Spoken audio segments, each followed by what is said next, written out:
A 48-hour production, a dive into a labyrinth of sci-fi suspense and cerebral intrigue. Let the narrative unfold. Autumn 2025. The Artemis program, a lunar return initiative spearheaded by the Trump administration, has reached its critical juncture. The Artemis spacecraft is poised to touch down on the far side of the moon. An hour after the astronauts set foot on the lunar expanse, all communication lines go dead. The void of information is absolute. Then a transmission, a lone astronaut's voice shaking, pierces the silence. We have found a monument, a macabre edifice constructed from the bodies of astronauts. From Armstrong to Harrison Schmitt, all 12 are here, transcending their earthly demise.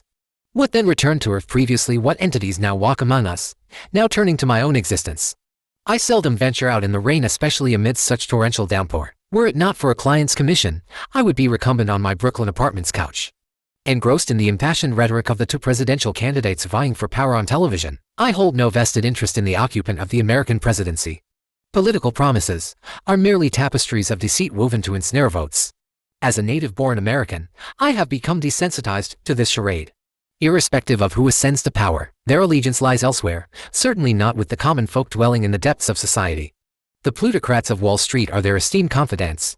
Those ensconced in their opulent villas are eternally consumed with amassing greater wealth, even with a stranglehold on the world's resources. Their avarice knows no bounds. Who knows the boundaries of their desire? For a pauper to wrest a single coin from their grasp is nothing more than a pipe dream. Yet exceptions exist. One among them sought me out, offering a substantial sum to execute the deeds they dare not publicly associate with. I am accustomed to this arrangement, for it is my vocation. When their legal machinations fail to secure victory against their rivals, they resort to more clandestine methods to ensure their ultimate triumph. The physical elimination of adversaries. Violence remains the ultimate arbiter in the dominion of power. The airwaves carry an interview with Mark Ike, CEO of Starry Sky Corporation. Ike speaks expansively about his Mars colonization initiative. Starry Sky, a Latin invocation of the cosmos, is helmed by Ike, a man of unmatched zeal for space exploration. He is renowned for his aspiration to be entombed on Mars. His portfolio encompasses numerous technological ventures, whose profitability has sustained his position as the world's wealthiest individual for several years. For years prior, Starry Sky successfully launched 3 astronauts to the moon, establishing a complete and self-sustaining lunar base. At that juncture, Ike proclaimed the imminent commencement of the colonization project. It was widely believed that a new epoch was dawning. Humanity was on the precipice of true spacefaring capability. Starry Sky's stock surged accordingly. But a year elapsed. Starry Sky's subsequent 3 launch attempts all ended in catastrophic failure. Particularly the final launch, Starry Sky's Hsinchu spacecraft exploded 80 kilometers above the Earth's surface, consuming the 300 lunar colonists aboard in a cataclysmic inferno. It stands as the gravest tragedy in the annals of human spaceflight. Consequently, the United States government issued an immediate cessation of all Starry Sky's future endeavors. Presently, Starry Sky is mired in legal disputes, besieged by endless litigation, and the condemnation of the bereaved families and broader public opinion. Coupled with an impending presidential election, the new president's stance on space exploration remains uncertain. The global investor community's perspective has also shifted. An increasing number now perceive Ike's purported space colonization endeavor as a mendacious ploy to artificially inflate the company's stock value. Rumors even proliferate suggesting Ike is in league with extraterrestrial entities, consigning throngs of humans to the moon to serve as sustenance for alien overlords seeking dominion over Earth. Conspiracy theories have a tendency to endure in America. I harbor little fondness for Ike. After all, he precipitated a substantial loss in my stock portfolio. Otherwise, I would not be compelled to engage in such ventures for sustenance. What is the true significance of space exploration? The squandered capital could be better allocated to ameliorating the plight of unemployed auto workers in the Great Lakes region. Even if lunar colonization were to come to fruition, it would ultimately devolve into an ostentatious display of affluence by the wealthy. Of the 3 astronauts who ventured to the moon in that fateful expedition, to succumb to madness, one vanished without a trace. As if cursed, those who dare to encroach upon the moon's domain are doomed to a grim destiny. I pulled the car to the curb, felt the cold steel of the pistol in my pocket, contemplating how to orchestrate the assassination in a manner devoid of conspicuousness. New York City witnesses an average of 700 shooting incidents annually, roughly to per diem, predominantly stemming from internecine conflicts among the city's underbelly gangs, or petty larceny perpetrated by lowlifes. A minor fraction is attributed to contract killers such as myself, camouflaging deliberate homicides as random occurrences, obscuring the truth beneath a veneer of statistical insignificance. The target is not an individual of celebrity or political stature, merely an obscure university professor. I am perplexed. The target's life hardly warrants such a substantial sum. Why would the titans of Wall Street seek the utter annihilation of a mere university professor? But I do not delve deeper. Business is business. I conceal the pistol beneath my coat, unfurl the umbrella, and commence my pursuit of the middle-aged man known as York Edgar. Just as I had parked the car, an individual haphazardly cut in front of my vehicle. He evokes a sense of unease within me, for he is adorned in a trench coat, identical to the one I am currently wearing. I instinctively harbor an aversion to the phenomenon of sartorial duplication. I'm naturally kind of disgusted. It engenders a feeling of conforming, of losing uniqueness. The downpour has thinned the crowds in Central Park. This vast green sanctuary at the heart of New York City provides a surfeit of secluded recesses to conceal a corpse. It presents an ideal venue for executing a clandestine crime, as long as I remain vigilant of the surveillance cameras lining the pathways. I can vanish from the scene after silencing the target. I gradually close the distance to Edgar. Calculating the intervening space, he remains oblivious to my presence. Proceeding into the woodland, all the better. It obviates the need to transport his remains. As I was still seeking the opportune moment to strike, a figure materialized from the depths of the forest. Wielding a handgun, he fired a single shot at Edgar. The target crumples to the ground. Damn it, I muttered inwardly. This interloper has disrupted my meticulously crafted design. Before I could formulate a course of action, 3 police officers appeared at the end of the path, drawn by the sound of gunfire, witnessing the fallen Edgar and our proximity to the scene. The officers swiftly drew their firearms, demanding we relinquish our weapons and surrender. The novice erratically discharged his weapon in the direction of the police. One officer fell struck by a bullet. The remaining officers retreated behind the cover of trees. This is problematic. I know. A contingent of law enforcement will soon converge upon this location. My possession of a firearm will serve as irrefutable evidence leading to my incarceration. I vehemently curse at the other assailant. My mind races. This may be my singular opportunity to fulfill the assignment. Edgar lies prone mere steps away. A mere 3 or 5 steps more. A single shot to the man's head and $800,000 shall be deposited in my account. It takes but a second to decide. I stride forward, before I could draw my weapon. Edgar abruptly extracted something from within his coat and tossed it in my direction. I instinctively caught it, discovering it to be an envelope. Before I could react, a bullet whizzed past my ear. I swiftly ducked down, rolling across the sodden earth. Taking cover behind a boulder, the sound of sirens grew louder. I had no further chance to administer the coup de grace. Remaining any longer would risk my own demise. Reluctantly, I was compelled to retreat towards my vehicle. The haphazard gunsel unwittingly diverted considerable attention. I successfully reached my car. Witnessing the ever-increasing number of police vehicles converging, I forcibly calmed myself and slowly drove away from the scene. Upon returning to my apartment, I packed my belongings, while simultaneously placing an irate phone call to Edith.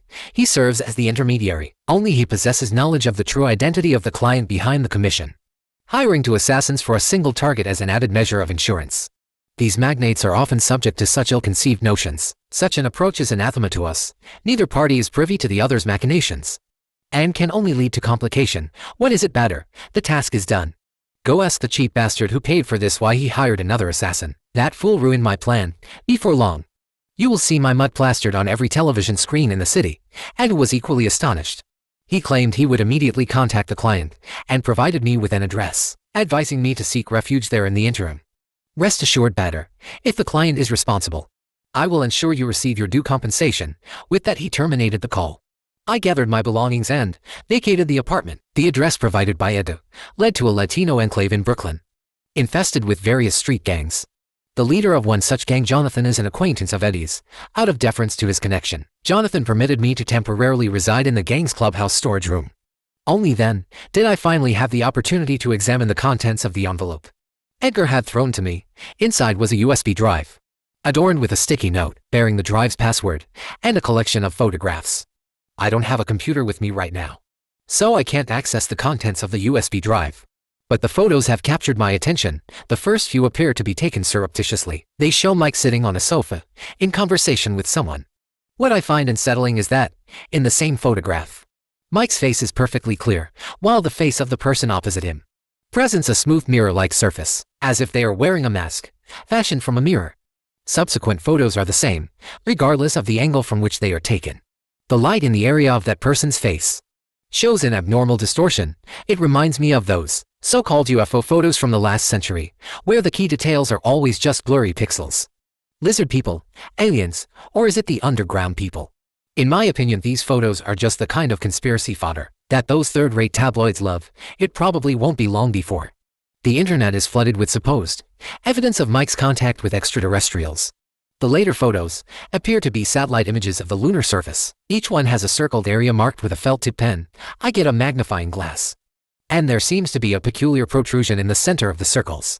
The coordinates are also written on the back of the photos. I look them up on Google and discover they point to a certain crater location on the far side of the moon. So why did Edgar give me these things, just as I'm pondering this? Etta calls me. Before I can say anything, Eddie's frantic voice bursts from the receiver. "Bede, did you take an envelope? They demand you hand it over immediately. Or they will kill us, they who are they, before I can even ask." A cold voice comes through the receiver. "Mr. Bede, your friend is in our custody. If you want him to live, bring what you have to exchange." I look at the photos and the USB drive in front of me, and feel a sense of weariness at being dragged into this mess. Ed may be a jerk, but he's been my friend for years. I can't just abandon him, so I give the person my address and tell them to bring Etta for the exchange. Just then, Jonathan walks in with a woman, saying she's a friend of mine, who came to see me. I look up and meet a pair of blue eyes, the same color as my mother's. The last glimpse I had of her as she left home is something I can never forget. After a moment of stunned silence, I immediately pull out my gun and put it to her head, demanding to know who she is. Hearing this, Jonathan also pulls out his gun and aims it at her head. "Relax, Mr. Bede. I'm here to save you." She pulls a pack of cigarettes from her pocket, takes one out, lights it and begins to smoke. "Take the stuff on the table and come with me now. Otherwise you, and this gentleman, and everyone outside will die. Because they won't let the alien secret on the moon be known by any civilians." Just then, a barrage of gunfire erupts outside. Bullets pierce the walls. Jonathan pulls me to the ground. To avoid the ricocheting bullets, a gang member bursts into the room, saying the FBI has surrounded the block and is starting to wipe out the gang members. Jonathan's men have suffered heavy casualties. Other gangs are also being rounded up. "What the hell is going on?" Jonathan roars. The woman sits elegantly in the corner, her captivating blue eyes still harboring an amused smile. Then she points to the things on the table and says, "It's all because of these things. They won't leave any survivors. Can you come with me now?" At this point I have no hesitation. I grab the photos and the USB drive and follow the woman. The woman kicks open the back door, where a black Maybach is already waiting. Jonathan and I scramble into the back seat, huddle down and urge her to drive. The woman gets into the driver's seat and starts the engine. The engine roars to life. In all my years as a hitman, I've never been so humiliated. Several armed men run through the house and spray our car with assault rifle fire. "Don't worry, it's bulletproof," the woman says, and with that, she floors the accelerator and leaves them in the dust. But the danger isn't over. Several police cars give chase. The woman's driving skills are exceptional. Despite the rain, she manages to evade various obstacles. On the narrow roads, I notice that in addition to the police, there are also several black SUVs following us. Those vehicles don't have license plates, but they are filled with people wearing sunglasses and masks. They are maintaining a distance of about 10 meters from the police cars, seeming to not want to cause any trouble. I didn't think Elliot Zuckerberg valued these things so highly. It seems Starry Sky's celestial initiative has dealt a significant blow to his metaverse. After all, once people realize that a real alien civilization is on the moon, who will care about those little gadgets in their computers? The woman's casual words cause a great wave of turmoil in my mind. Elliot Zuckerberg, the founder and CEO of Virtual Universe L, the former richest man in the world, known as the Gemini of Silicon Valley along with Mike, his metaverse proposal has been favored by investors worldwide since its launch. Virtual Universe L had once surpassed Starry Sky to become the company with the highest market value in the world, until Starry Sky successfully sent 3 astronauts to the moon. Then Starry Sky's market value surpassed it. However, after Starry Sky's multiple failures, Virtual Universe L has once again regained the top spot in the world. More than 100 users have joined their metaverse project. They have abandoned their physical bodies, uploaded their consciousness into the virtual world, and created their own universes, where they can do anything they want. In other words, they are gods in their own metaverse. The temptation to become a creator is immense. Most people feel that exploring the universe is too dangerous. Abandoning the physical body and joining the virtual world is the direction of human development in the future. But the second half of her words is what shocked me. An alien civilization on the moon. I look up at the sky outside the window obscured by the dark clouds, and suddenly feel like I'm being watched. If what the woman is saying is true, has an alien civilization been on the moon all along, watching humanity's every move? I have too many doubts in my mind, but I also realize that now is clearly not a good time to ask questions. The woman seems unconcerned about the police behind us. She turns on the music and starts playing Taylor Swift's Welcome to New York, humming along with the music. Speeding through the streets on a rainy day, with police chasing behind us, the sound of sirens and music echoing together. The Statue of Liberty holding her torch high, standing on Liberty Island in the distance, flashing with the neon lights of billboards, her blue eyes, capturing it all. As we approach the Brooklyn Bridge, there are more and more cars on the road. I start to panic as I look at the vehicles around us. If this continues, we will be stuck in traffic sooner or later. The woman simply turns the steering wheel, the car fishtails, and turns into a street corner. In an undeniably cinematic fashion, the water splashed up by the car wheels soaks a passing unfortunate soul. The whole thing feels like a movie, like I'm watching those cool female protagonists from Hollywood, escaping the encirclement with their incompetent male companions. And that is indeed the case. The sound of sirens quickly disappears around the corner, along with those black SUVs without license plates. The Maybach drives into a private garage. The woman invites us upstairs to talk. Jonathan and I exchange glances and decide to follow her. A middle-aged man with glasses is sitting on the sofa. He stands up to greet us when he sees us. Gentlemen, welcome to the All-American Extraterrestrial Research Association. We are committed to protecting humanity from alien invasion. The middle-aged man says after greeting us, and then begins to introduce himself. I'm Trafalgar, one of the founders of the All-American Extraterrestrial Research Association. That is Anna, my assistant. Gentlemen, for the continuation of human civilization, I hope you can hand over what you have for me to keep safe. I take out the photos and the USB drive and ask, "You mean these?" Anna nods, preparing to take them. I put the items back into my pocket. I'm afraid that's not going to happen, Mr. Trafalgar. My friend Ed is still in their hands. I want to use these to save my friend's life. Trafalgar laughs for a long time before he says, "Didn't Anna tell you? Your friend is dead. You might even die. Everyone involved in this matter will be silenced, Mr. Bede. From the moment you took on that murder contract, your ending was already sealed." Trafalgar seems to know a lot about my experiences. He sits back on the sofa, takes the cigarette from Anna, and signals us to sit opposite him. I feel the pistol in my pocket, thinking that even if they want to harm me, I can counterattack at the first opportunity. And then I sit down with Jonathan. "Tea or coffee?" Anna asked, holding the cup.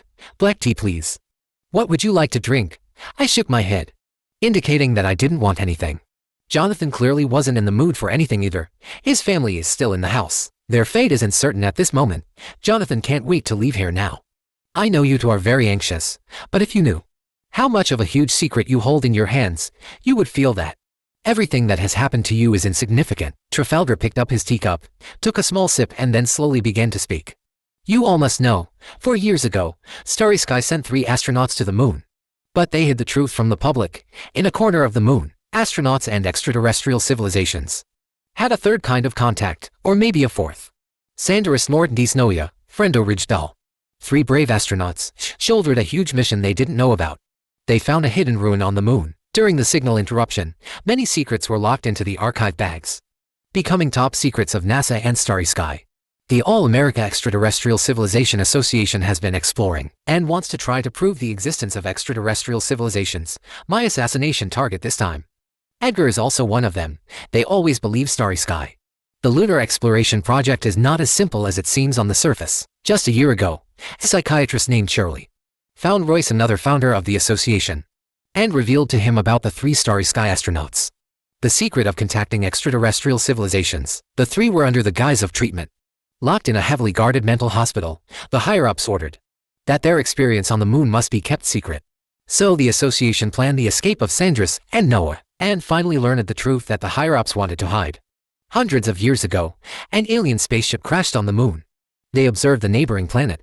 Earth has traces of intelligent life activities, so they decided to wait until humans were able to land on the moon to communicate with them.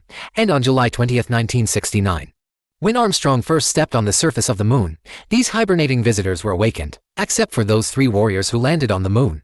No one else witnessed that incident that happened on the moon. But according to Starry Sky's files, Armstrong, Aldrin, and Collins eventually stayed on the moon because Starry Sky discovered their corpses exposed to the vacuum. They were not wearing bulky spacesuits, sleeping in the universe, waiting for future generations to discover them one day. No one knows what exactly replaced them and returned to the ground. In short, this is a huge crisis, enough to destroy the current world of mankind. Afterwards, Starry Sky's 3 astronauts entered the alien ruins.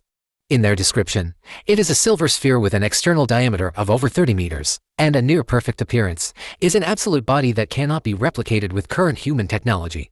Starry Sky's internal code name calls this sphere the Silver Mirror.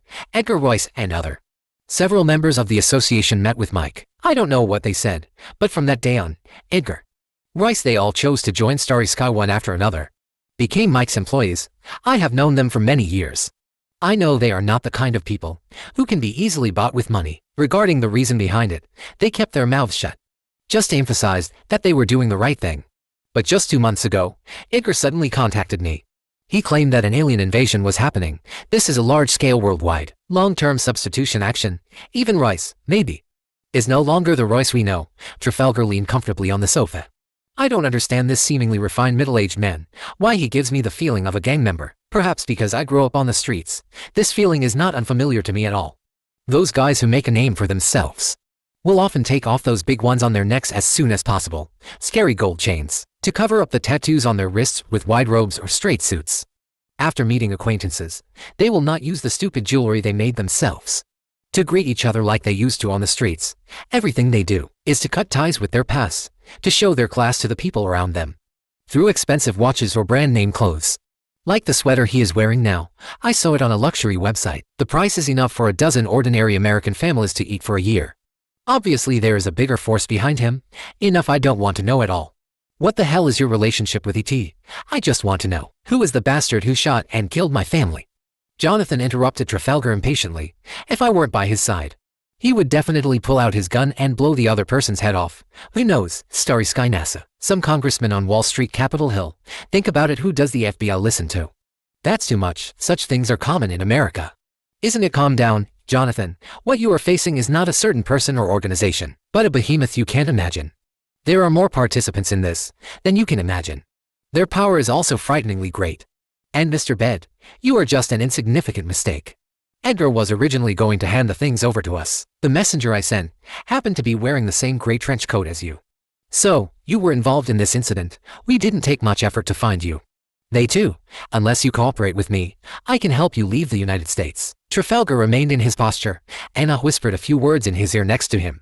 He picked up the remote control on the table, and then turned on the TV, saying, to your options are not many. On TV, my and Jonathan's photos appeared in the middle of the screen. The police said we are terrorists, very dangerous, calling on New Yorkers to provide clues, and offered a reward of $300,000. This is bad. After the police's reward order spread throughout New York, those accomplices and gangs who would have helped me are likely to betray me for the money, making all the escape plans I had prepared before all invalid. Right now I have been forced into a desperate situation. No choice. After careful consideration, I gave my own conditions. First, I need to leave the United States safely. Second, Trafalgar must pay me enough remuneration. When I reach a safe place, I will hand over the USB flash drive. And I was careful. I told them that only I know the password to the USB flash drive. Even if they forcibly take it away, they won't be able to open it. Trafalgar was not surprised by this result, as if it was expected. After making a phone call, he told us to leave in 2 hours. You guys rest here for a while. I will notify you when it's time to leave. After saying that, he and Anna both left the room, leaving only me and Jonathan sitting on the sofa. I was very calm about the unknown journey ahead. I don't have too much affection for this country. My parents went bankrupt due to medical expenses, had to sell the house and move into a low-price community. So I grew up in the slums. My mother ran away from home when I was 5 years old. I have never seen him since then. My father started drinking heavily and beat me after getting drunk. So I joined a gang, living with a group of hooligans. Maybe God finally sent down his grace. I was adopted by a man named Ryan. He is my teacher, and also a killer. I was just 10 years old that year. I witnessed the scene of his crime, bullets carrying skulls and brains splattered on the grass. I just stood aside, without screaming, without fear.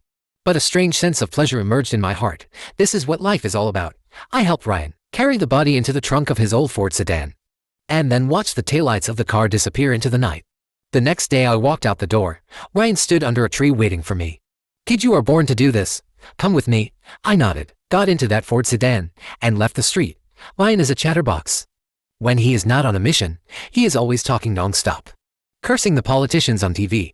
As an experience of the American Golden Age, Ryan clearly understands. The current United States is no longer glorious. Technology is becoming more and more developed. The means by which the rich gather wealth are becoming more and more hidden. They have also become more greedy. Ryan has complained to me more than once. Those Democrats are idiots. Letting illegal immigrants enter the United States is a mistake. He hates Latinos, hates Bisexual, hates LGBT, hates everything that doesn't look American. Ryan believes that the current American core has long been replaced. Lizard people, aliens, underground people, Illuminati. In short, there must be a group of bad things occupying the upper levels of society. Their ultimate goal is to keep the bottom people in captivity with various nipple pleasures, to become their flock. I did not join his discussion. At that time, I was reading a book borrowed from the library. I always felt like I was in a cage. I thought what was trapping me was the community, was a small apartment, or this small city. But when I left, this sense of imprisonment became stronger. I want to use the knowledge in books to answer the source of the depression in my and Ryan's hearts. I know clearly, the United States is not an isolated case. This is a global phenomenon, a universal phenomenon all over the world. After the collapse of the Soviet Union, mankind seemed to have been stripped of some kind of spirit. The spirit of exploring outward. I once read in a science fiction novel, the reason why alien civilizations first paid attention to humans. Just because millions of years ago, a certain ape on Earth watched the universe above his head for a while longer. The author wrote in the book, when life realizes the existence of the mysteries of the universe, it is only one step away from him finally unlocking this mystery. If so, that primitive man's few minutes of gaze at the universe is seeing a gem, then your so-called entire human civilization is just bending over to realize it. So when humans no longer look up at the universe, civilization is dead. This is the question I thought about when I was 20 years old.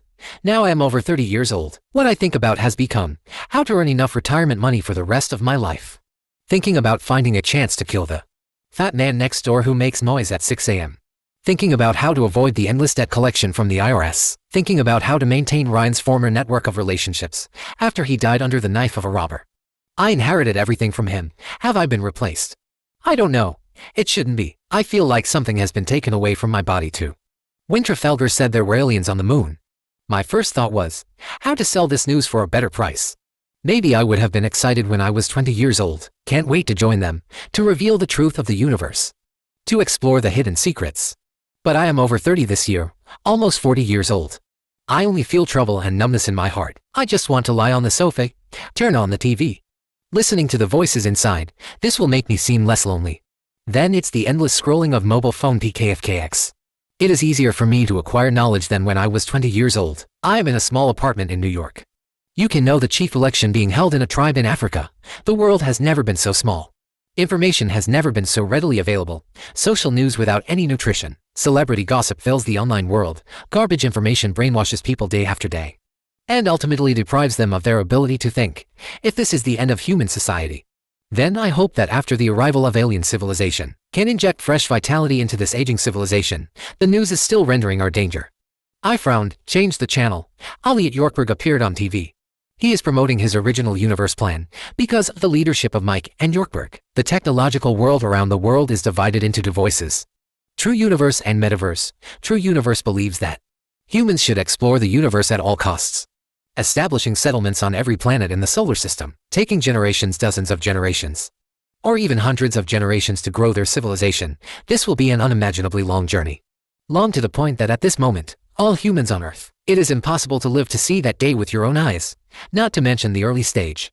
That much despairing technological research and investment, deaths and sacrifices that may occur at any time. For example, Starry Sky invested tens of billions of dollars.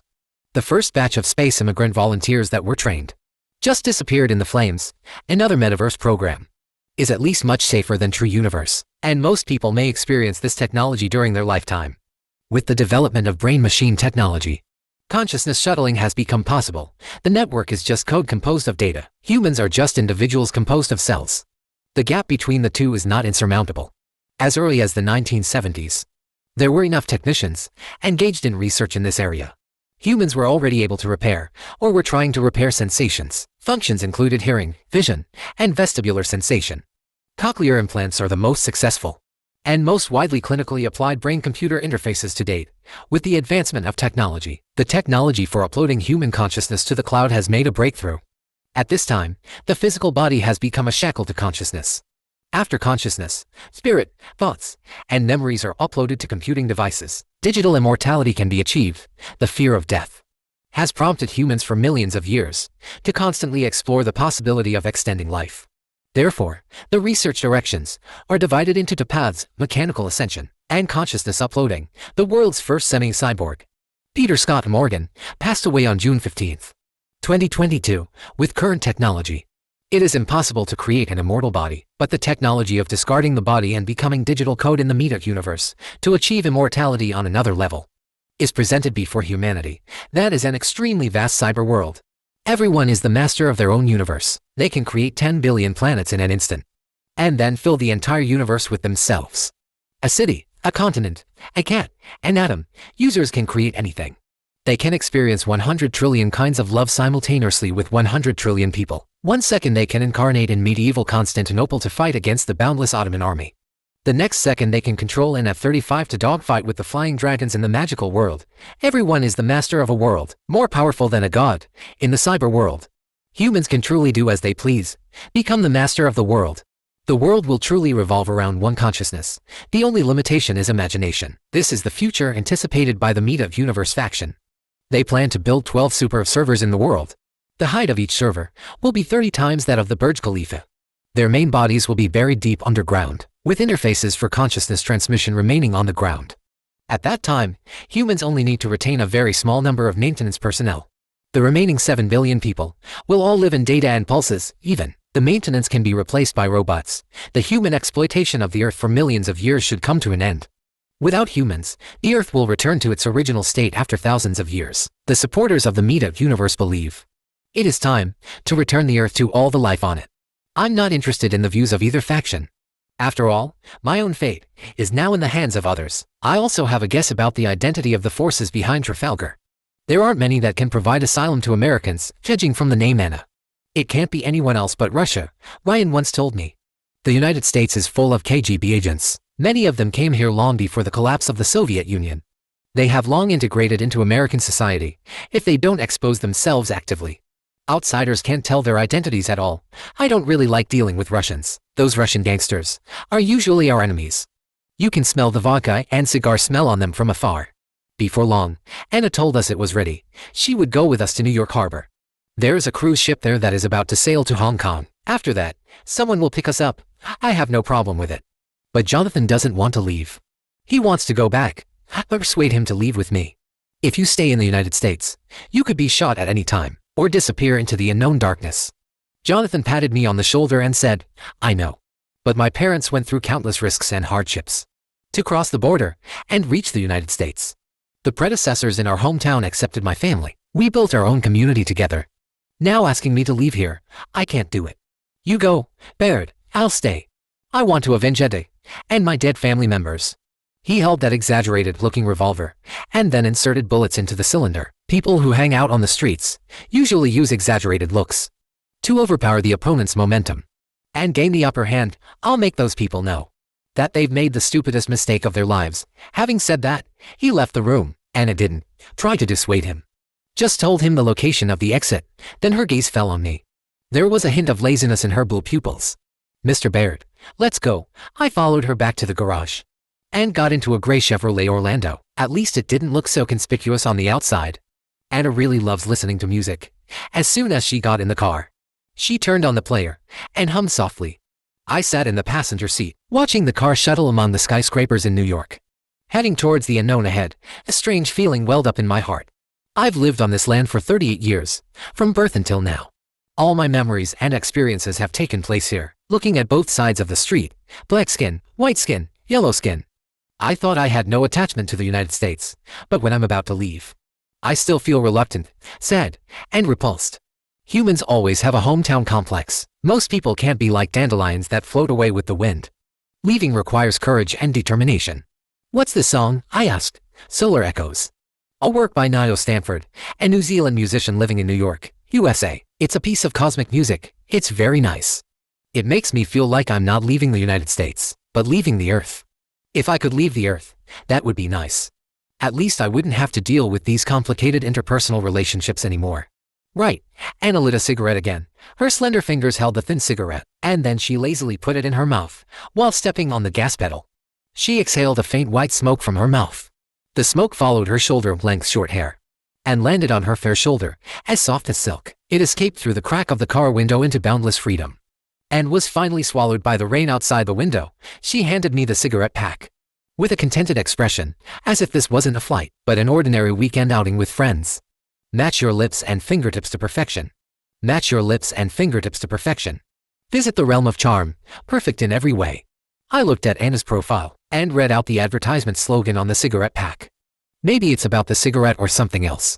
Thanks, it'll be cold on the ship. Wear a few more clothes then. As the car drove out of the skyscrapers, the bustling and lively dock appeared in front of my sight. This is New York Harbor, the world's super hub. When the ship sailed past Liberty Island, I could take one more look at the Statue of Liberty, as my last thought in the United States. After Anna parked the car, she told me to stay in the car first. She was going to be away for a while. Soon she came back with a large suitcase. Mr. Baird. Inside are your new identity and passport. And $500 in cash. Can you give me the things now? I handed the USB drive and photos to the other party. Then said that after I successfully arrived in Hong Kong, I would tell you the password. This is a bit against the rules. Mr. Baird, I think I made it clear. I can only give you the password after I'm in a safe place. Anna frowned. There was a hint of displeasure on that delicate face. Then she waved her hand. Two men carrying briefcases stepped forward. They will protect you. I hope you can keep your promise. That's for sure. Say goodbye to Mr. Trafalgar for me. I got out of the car, took the suitcase, followed those two people through the crowded crowd, and boarded the cruise ship. Anna leaned against the car and watched me. I waved goodbye to her. Maybe this is the last time we'll see each other in this life. In the days to come, I might often remember this woman with the same eye color as my mother. I found my room according to the room number. After settling my luggage, I thought about taking a stroll on the ship first. But when I looked down at the deck from the balcony, a familiar face appeared in front of me. It was the first man to land on the moon in human history. He had been dead for more than 20 years. Neil Alden Armstrong. Others might not recognize him. But I recognized him at a glance. Ryan, for some reason, was actually obsessed with Armstrong, according to him. This guy was the representative of the American spirit. So, he put Armstrong's poster in the room. I could see that guy holding a space helmet, with a twisted smile on his face every day when I woke up. And now, that face appeared in the crowd like this. Looking around, there was no mistake. That demeanor, that twisted expression, standing in the crowd unnoticed. But I was sure, it was him. Behind him were Michael Collins and Buzz Aldrin. They were very young, with no trace of aging on their faces. Suddenly, an indescribable sense of fear surrounded me. Trafalgar's words echoed in my mind. This is a large-scale, long-term substitution operation on a global scale. The people we know have become different. So for these astronauts who landed on the moon, or the ones who came back really them? Armstrong looked up. Our eyes met. Those deep eyes made me feel dizzy. No, he saw me. I had to leave here immediately. I stumbled and pushed open the door. The people sent by Anna came forward with concern and asked, "What's wrong, Mr. Baird? Are you not feeling well? Do you need us to call a doctor?" I waved my hands desperately, but my throat felt as if it was being choked. I couldn't speak. They wanted to help me into the room to rest.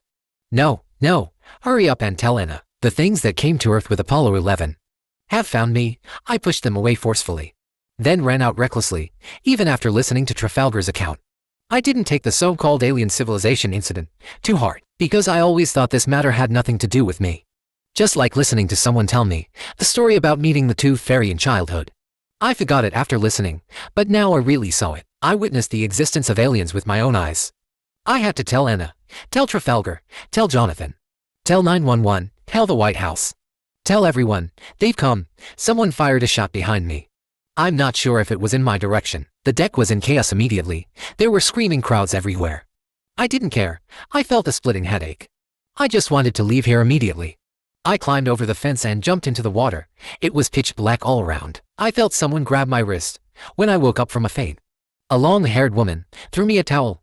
I instinctively reached for the pistol at my waist, but found it was empty. Don't be nervous, Mr. Baird. We mean no harm. Another voice came. A young man was sitting on a chair. This place seemed to be a warehouse. I'm Nash. This is my girlfriend, Shirley. We work for Starry Sky. Don't get excited. We won't hurt you, Shirley. The psychiatrist who helped Sandris escape. Nash nodded. After I wiped the water off my body a little, I continued, Mr. Baird, the purpose of our coming is to retrieve the photos and USB drive in your hand. No matter how much money you ask for, as for the matter that you're wanted, we can also help you solve it. I sneered. Everyone says that. But in the end, it's still a mess. Aliens have invaded the Earth. And they're still trying to hide and deceive. This is why I don't trust big companies. But as the door was pushed open, my expression froze, because the person who came in was Armstrong. "They're aliens," I pointed at them and said excitedly. Unexpectedly, Nash wasn't surprised at all. Instead, he nodded and replied, "You're right. But also wrong. They're not exactly aliens. They can only be said to be humans born on the moon. In front of you, strictly speaking, it is indeed Armstrong, Collins and Aldrin themselves." I was shocked. I didn't expect there were actually people among humans, covering for them, so I took a step back, watching these alien lackeys in front of me warily, and calculating in my mind how to escape.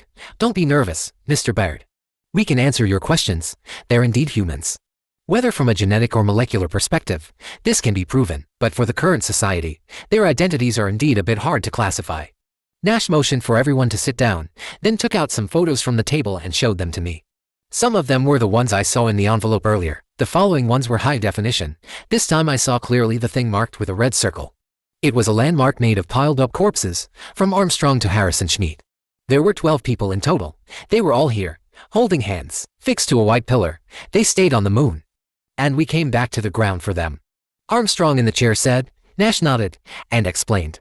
"Maybe you've heard the rumors about Starry Sky's contact with alien civilizations. It's all true. We call them the Silver Mirror Civilization. Their spaceship crashed on the moon hundreds of years ago. The crew entered hibernation, until the Apollo 11 mission woke them up. They wanted to make contact with humans, but accidentally killed the 3 astronauts. So the Silver Mirror Civilization used technology beyond our imagination, to extract the genes of the 3, and recreate them. Clones, I asked. Perhaps it would be more appropriate to call them replicants, because they have complete memories, complete genes and complete genetic molecules. Theoretically speaking, they're the same person. They don't even know they were born on the moon.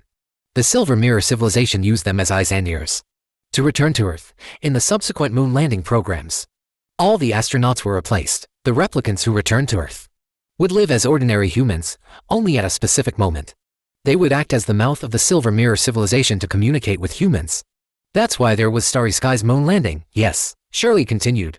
They only used the genes of 12 astronauts to reverse, deduce all the possible development and mutations from the first single cell on Earth to what it is now. This means that any life that appears on Earth, any life that hasn't been born yet, is within the calculation of the Silver Mirror Civilization.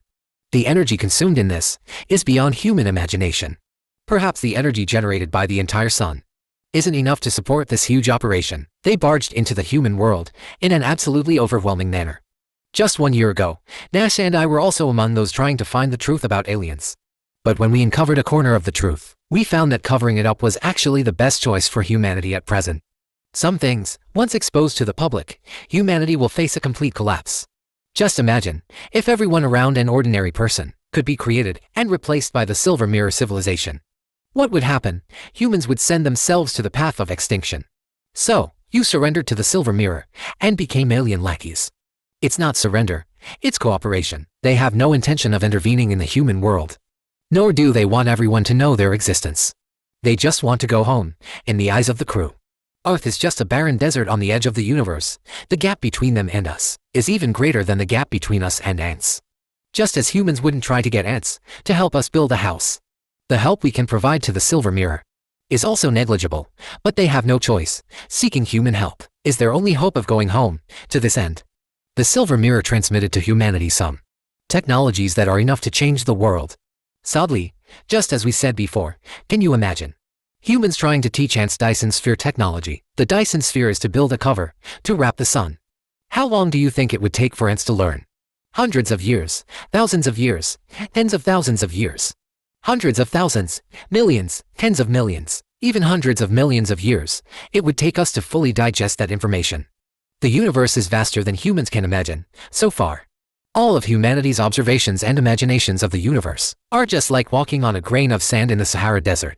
And they started roaming the boundless world hundreds of millions of years ago.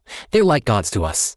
Fortunately, God blessed humanity, so that humanity didn't get nothing. Even though the Silver Mirror Civilization's footprint spread throughout space, it was still willing to add the technique of making fire by rubbing sticks in the spaceship's archives.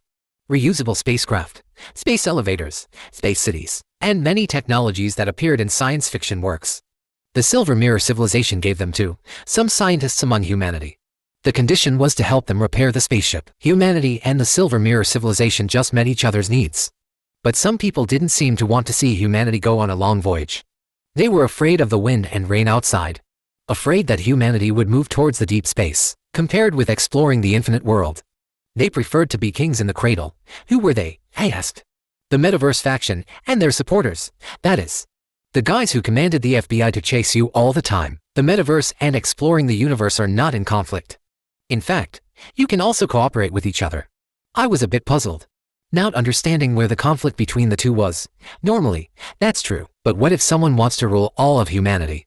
When all humans live in the server, then the people who maintain the server will become the real masters of humanity. Mr. Baird, what do you think can truly reflect the gap between the rich and the poor in today's society? Money, power, mansions. Nash shook his head, took out his phone, opened a short video up, and said, it's space. The lives of the poor have been squeezed online. Offline life is expensive for people at the bottom. Being addicted to the internet is the most cost-effective choice. Because they don't have the money to go to real scenic spots, so they can only see the scenery on the internet.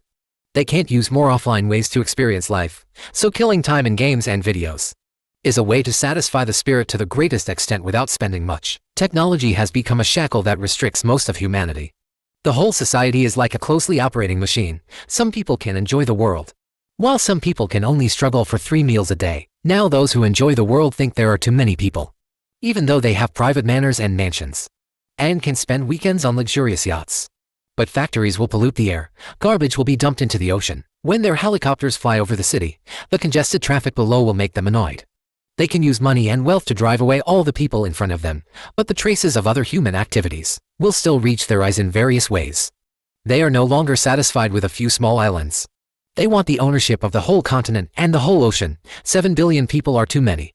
For the Earth, this is the case, and for them, it's the same. In fact, the top billionaires on Earth are using various means to occupy resources, from private islands to private manors, then to private land and private sea areas, using the law that private property is inviolable to provide a basis for their actions. Under social Darwinism, eventually, there will surely be a person who occupies the whole Earth. All of this will be reasonable and legal for him.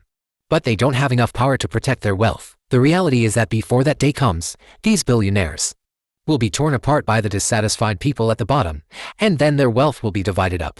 So when the Metaverse appeared, they chose this plan without hesitation. They thought it was a win-win situation. Most people can live in the virtual world in the way they want.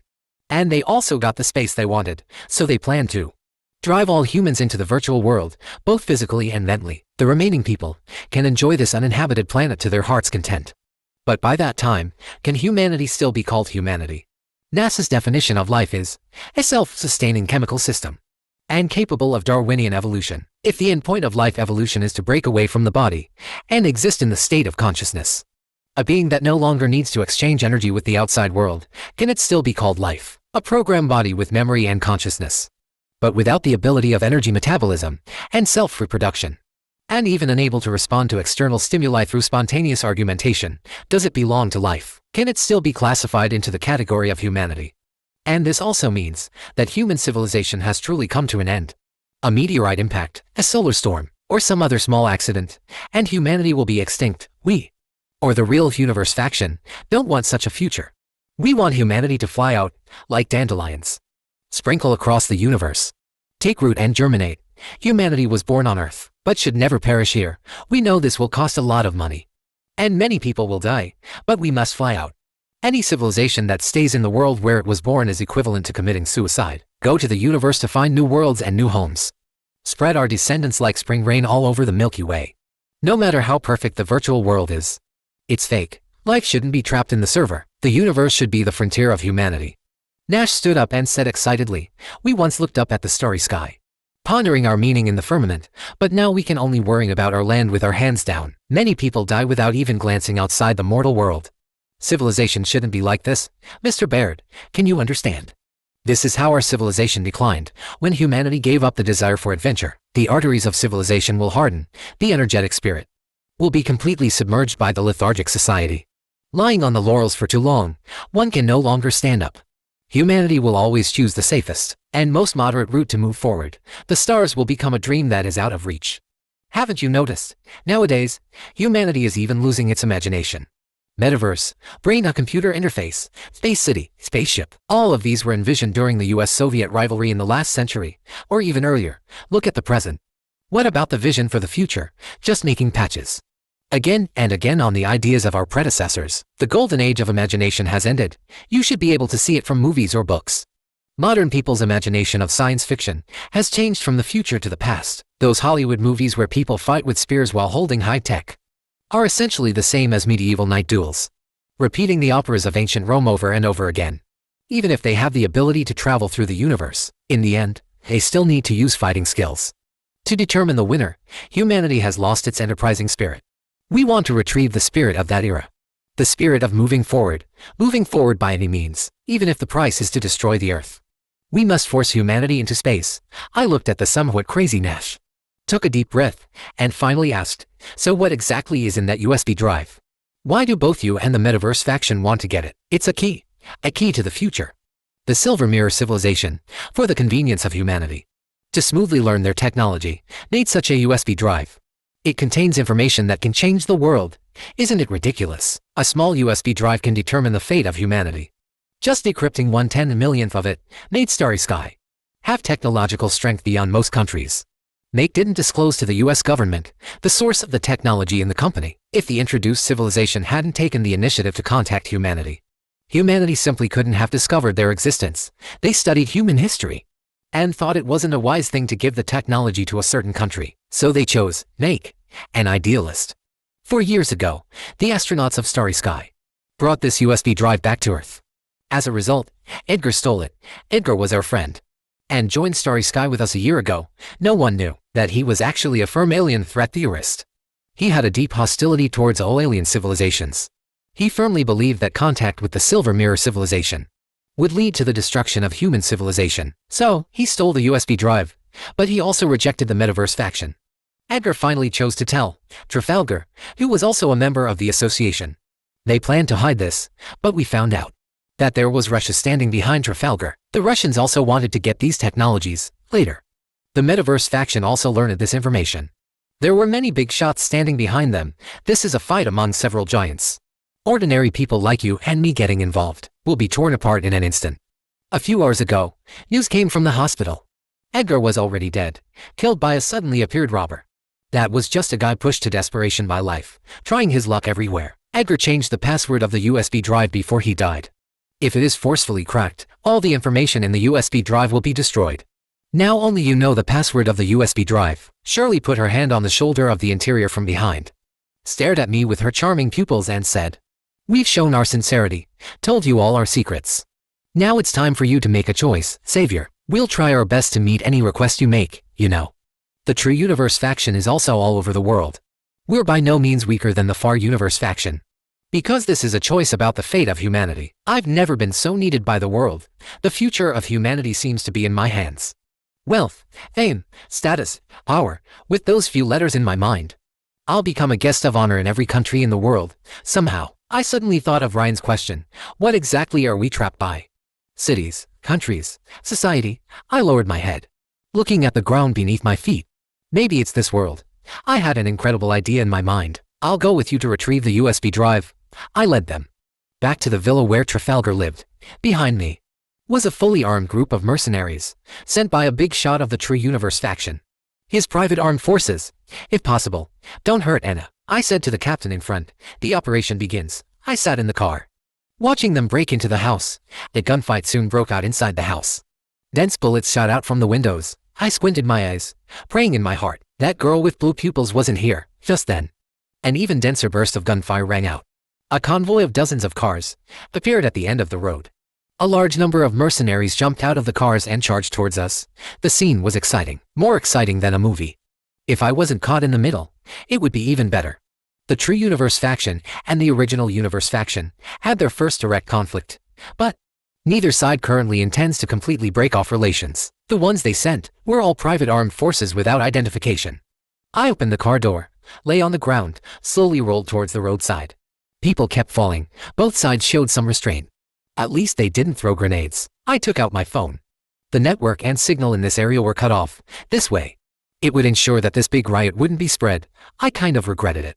I should have gone back to the Starry Sky headquarters with Mr. Nashai just now. Only a crazy person would want to come to the scene of the operation. Taking advantage of the lull in the crossfire, I escaped to the side of the house, planning to find a place to hide. Just then, a figure in an old sweater and jeans kicked open the door in a familiar posture and jumped out from inside. It was Anna. Our eyes met again. She was a bit surprised to see me lying on the ground, but her steps didn't pause at all. She rushed straight to the backyard, that Maybach with bullet holes still remaining. My mind went blank. I just opened the car door like that and got into the passenger seat with her. Anna started the car and couldn't help joking.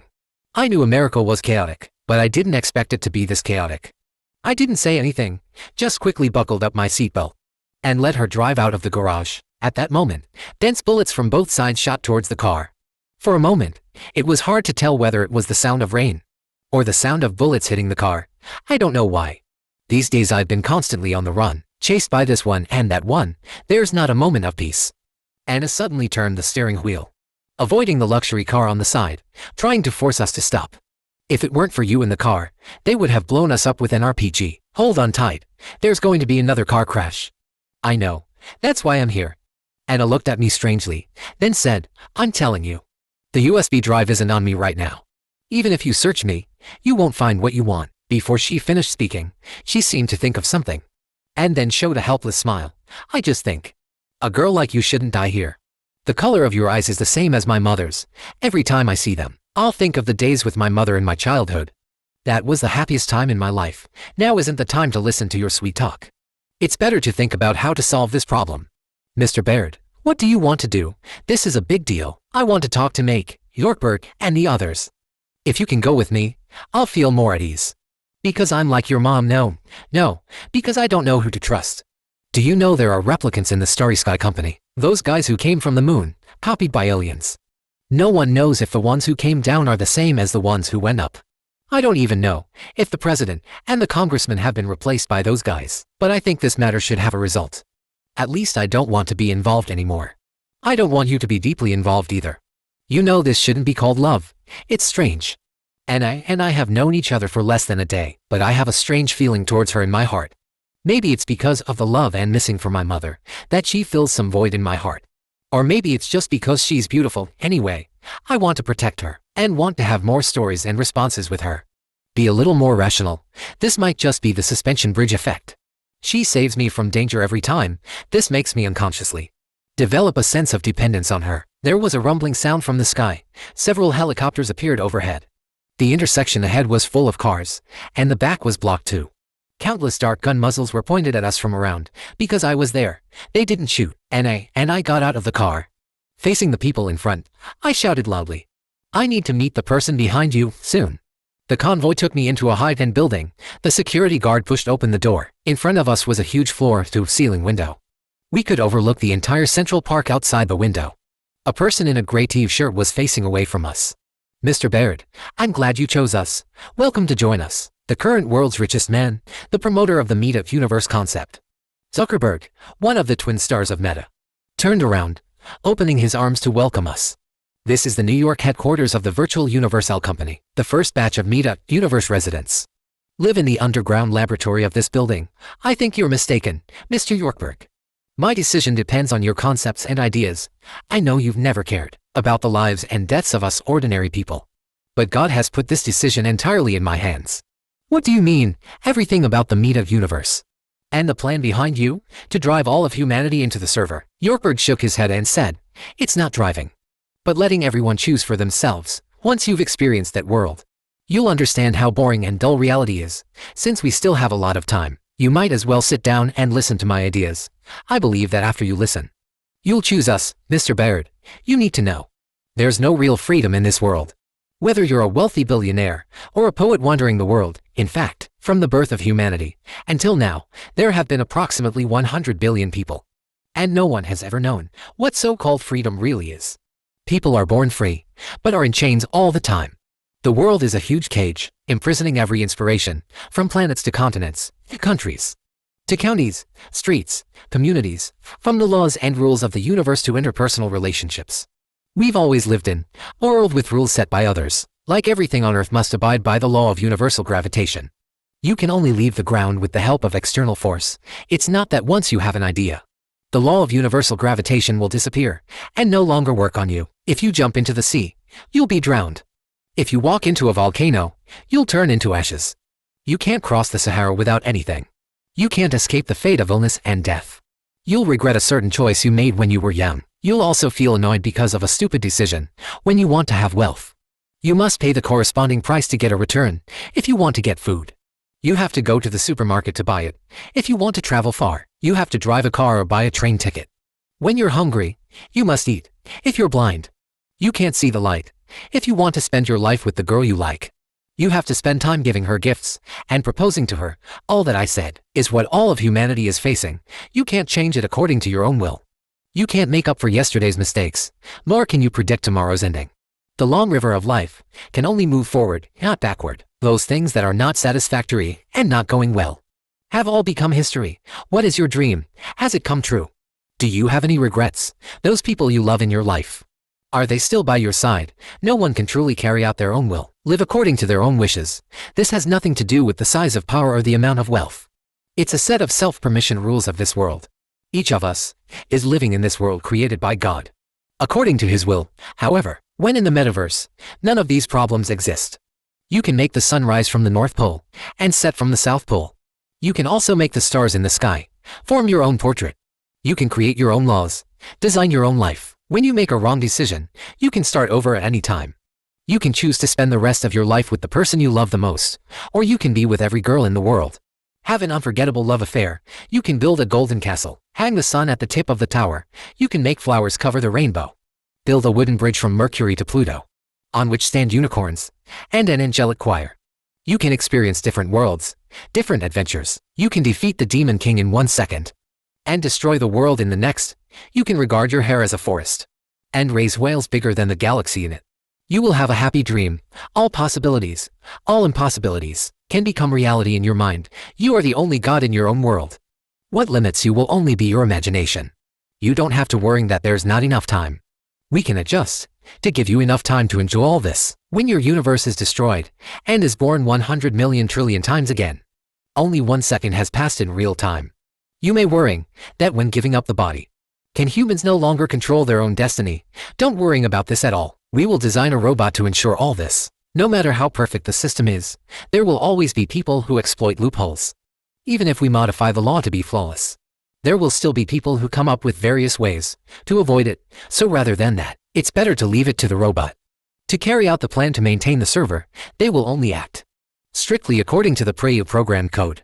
And not everyone will enter the metaverse. In our plan, a large number of scientific researchers will be retained.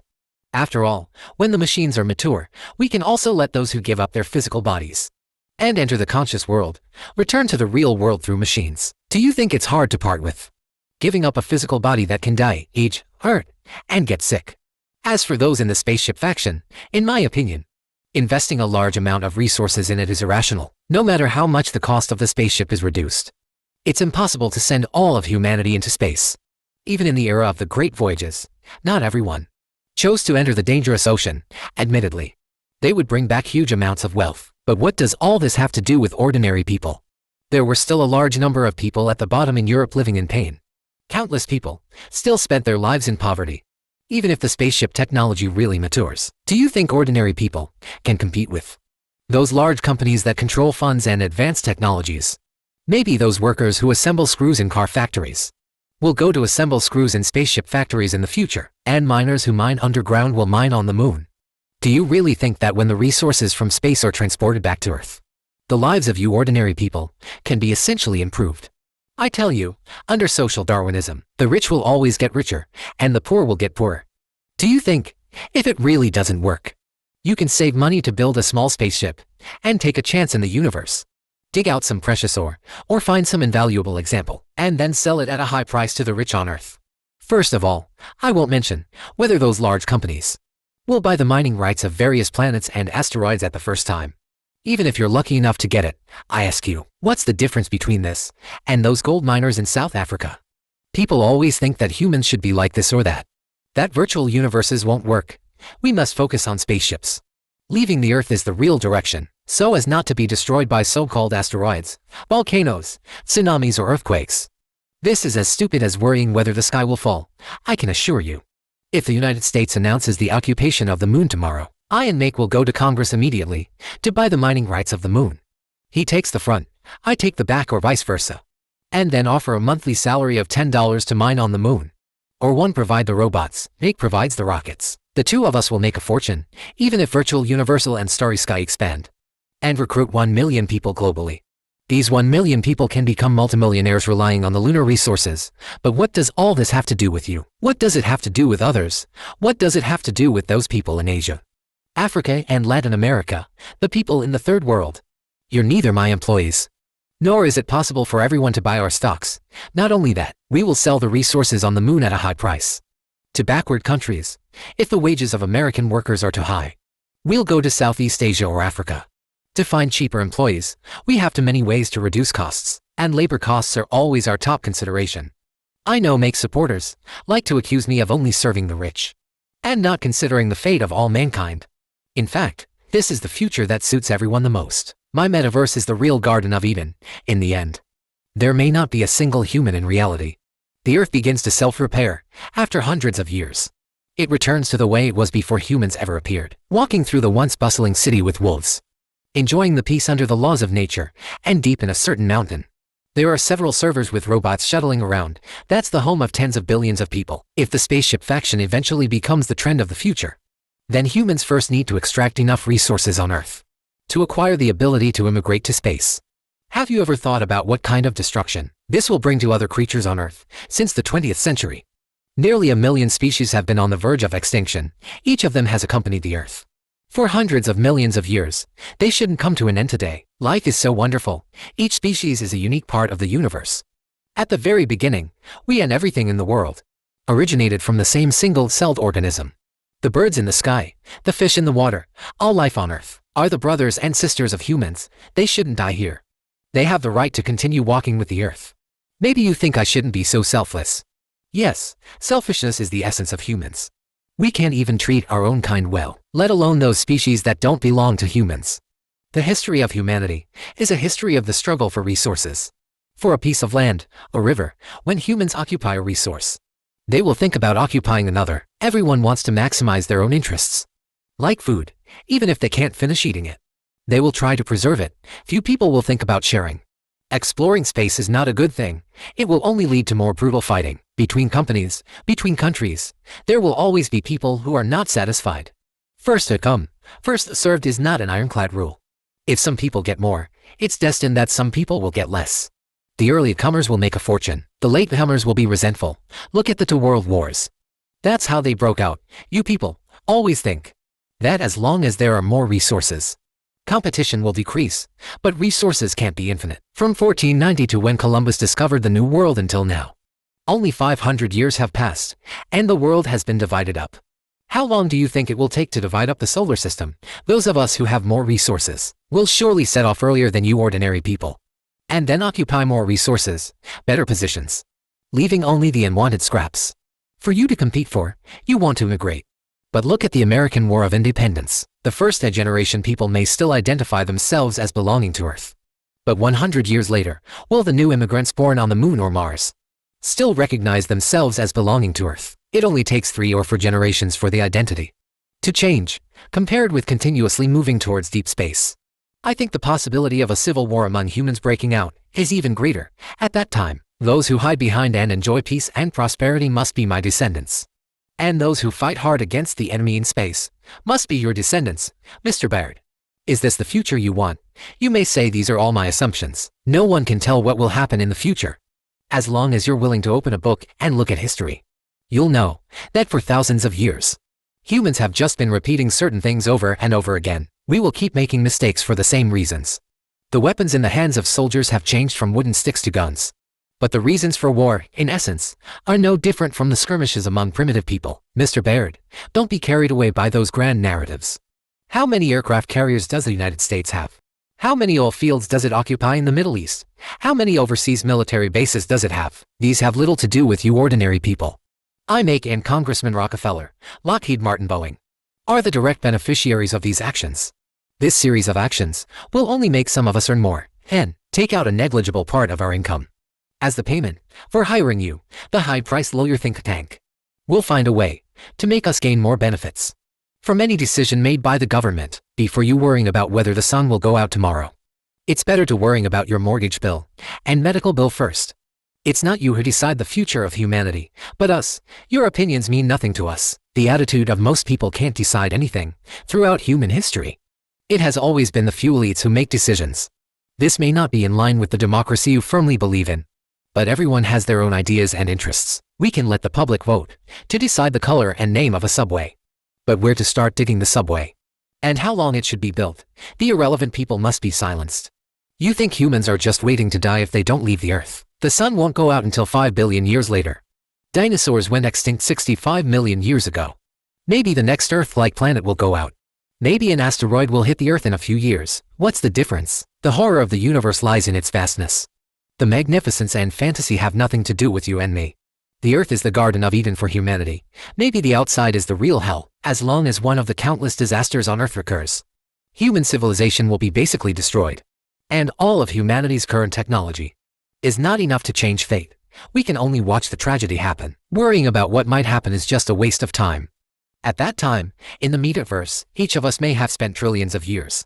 Longer than the time from the birth of the universe to now, even if all the creatures on the surface of the Earth go extinct.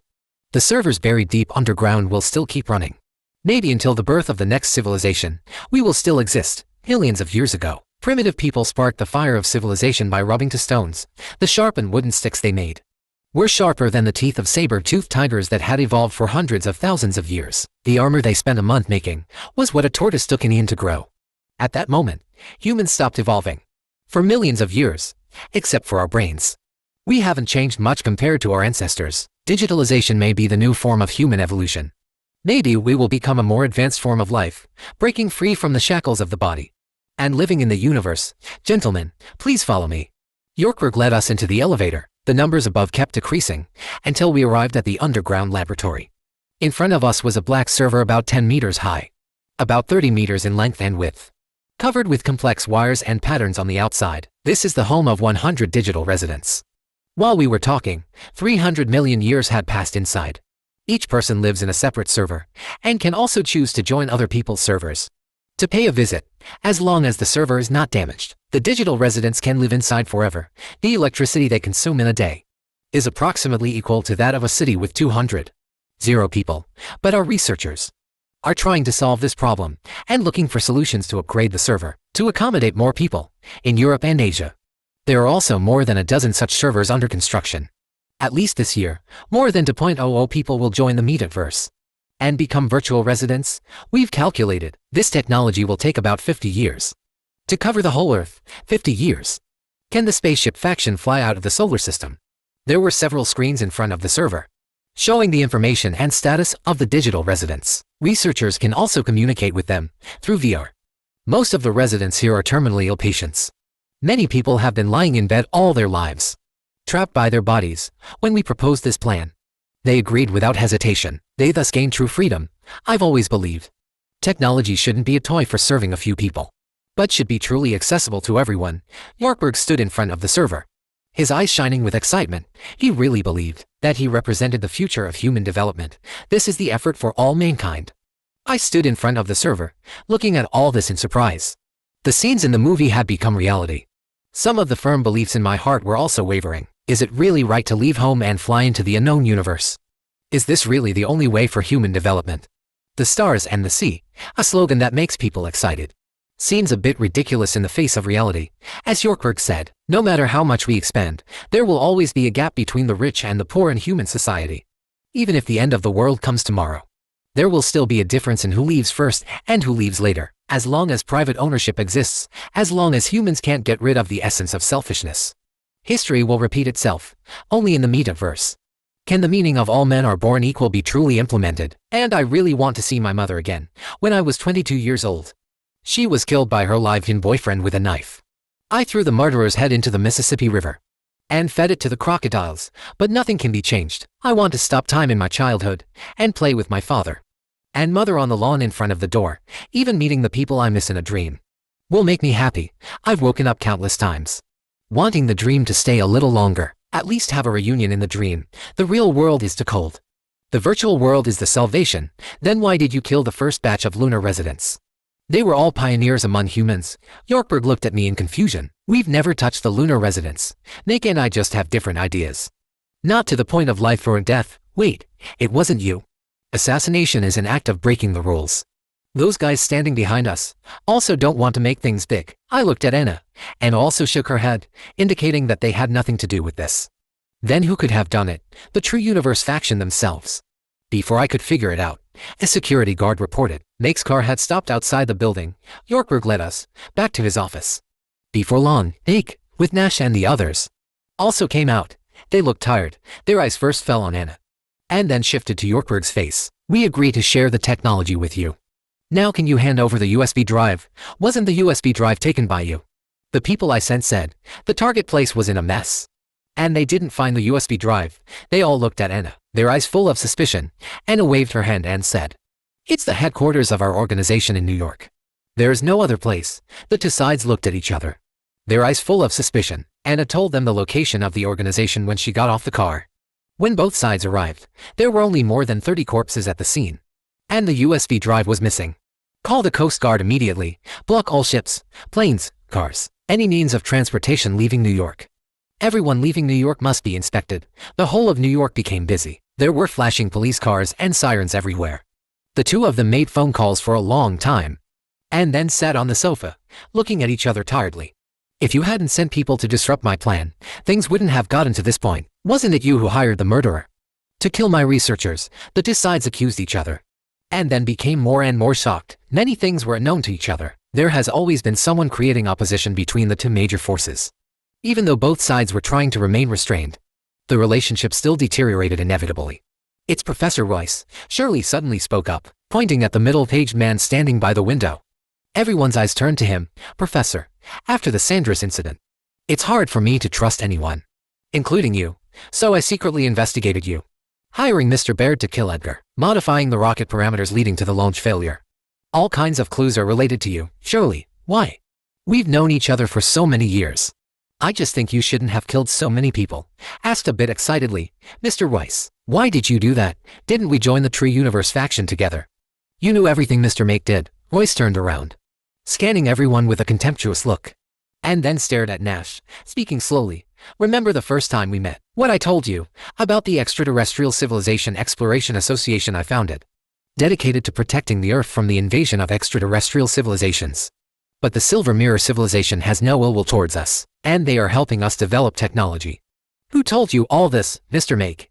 "Everything you firmly believe in. The attitude and help of the Silver Mirror civilization towards humanity all come from the account of one person to you. He told you a whole lot, words that sounded quite reasonable, and finally told you there are aliens on the moon. Without any thought, you believed what the other person said, thinking you were doing a great cause. Mr. Nash, don't you think you're a bit stupid? And surely, let me ask you, you even doubt your own kind. Then why don't you doubt a race completely different from humanity, would embrace goodwill towards humanity, and want to wholeheartedly help humanity develop? You firmly believe in your hearts that the Silver Mirror civilization is friendly. Is it the result of your own thinking, or was it instilled in you by Make? Is what you think really what you think?" Mr. Royce's words made Nash's face turn deathly pale. Then everyone present started to consider this question.